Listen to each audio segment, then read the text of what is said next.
Unsa daw? Beware sa ato pagbantay sa matang sa pangunahuna sa mga kalisod. Pagbantay sa klase nga pangunahuna diha unya sa panahon sa kalisod, panahon sa hard time, panahon sa difficulties. Beware. Bantayon nato ang atong unahuna sa panahon nga naata sa kagubot, na sa kasamok, naa sa tanan nga mga sitwasyon. We must beware of this kind of mentality in the hard time.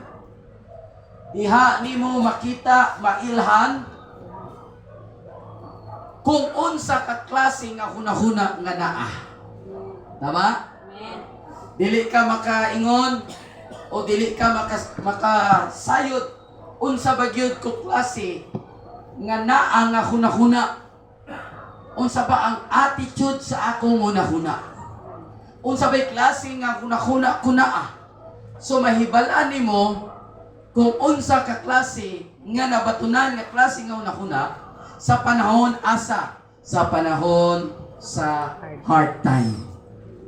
Pag naay hard time, unsa nang hard time? Mga difficulties, kalisod, diha nimo karon makita unsa ka klase nga mentalidad nga naa ka. Tama? Hello. Amen. So, beware. Pero nag-ingon siya, beware. Pagbantay. Kani nga klase o matang nga klase nga mga mentalidad sa panahon nga adunay hard time. Sa panahon nga adunay kalisod o difficulties. O kung sa kani nga klase nga mga hunahuna o mentality nga kinahanglan natong bantayon sa panahon nga adunay kasamok, difficulties o hard time. Number one, mind. The mind that is overthinking. Hello. Mga overthinking, ang sagkamot. Tawag yun ang saso. Dili ito naman. Nanay nag-asaw sa kabuk. So, pag adunay hard time, adunay problema, diha nimo makita unsa ka klase nga mentality o hunahuna nga naa ka. Sometimes majority yun naata sa overthinking kayo. Hello, di ba? Overthinking kayo. Hindi mo katapat, salamat, dili ka overthinking sila na to. Namaw na nga bantayo na to. Wala pag naay problema, naay kasamok, nahitabo, ayaw dayo maghuna-huna nga grabe ang imong una-huna. Kasi pag grabe yun ang imong una-huna, lampas ang imong una-huna sa mga butang at dili mahitabo, pero gauna-huna na ka mahitabo. Mao na nga usahay, nakahimo o problema o kasamok-samot. Ibig na problema, nagsamot ka problema. Nga naman, kaya ikaw mismo gauna-huna ka, advance, sobra kayo mga overthinking ba? Wala mga overthinking mo, digit mong isip ba? Hello, glory to God. So, walang ginatudlo sa Ginoo sa atong tanan, we need to beware that kind of mentality when time nga naa sa hard time, sa difficulty.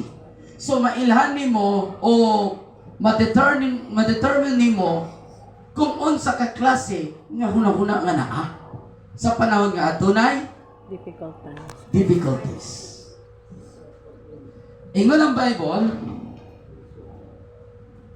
amatod pa sa usa ka panultihon, a person who think all the time has nothing to think about except thoughts. Wow. A person who think all the time has nothing to think about except thoughts. So he loses touch with reality and live in a world of illusion. atong bisiyaon. Ang usa ka tawo nga nagkunakuna sa tanan nga oras, walay hunahuna gawas sa mga hunahuna nga mao nga nawad-an siya sa katinuod o nagpuyo sa usa ka kalibutan nga ilusyon. Ang sige hunahuna mao ang labing dako nga hinundan sa dili mahaplagan ang kalipay. Tama? How many here will say yes? Amen. Wala nga usahay nga wala ang atong kalipay. Imbes you are worthy to have the joy of your life, nga malipay ka. Pero tungod kay sa overthinking kaayo ka, perminti na lang ka gamugot. Perminti na lang ka aburido. Perminti na lang ka suko. Kasi ang imong muna-una, overthinking. So ang mga butang nga supposed to be, nga dili yun di siya mahitabo, is just only illusion unta para sa imuha. Kay tungod sige ra kaguna-kuna sa mga butang nga dili man mahitabo.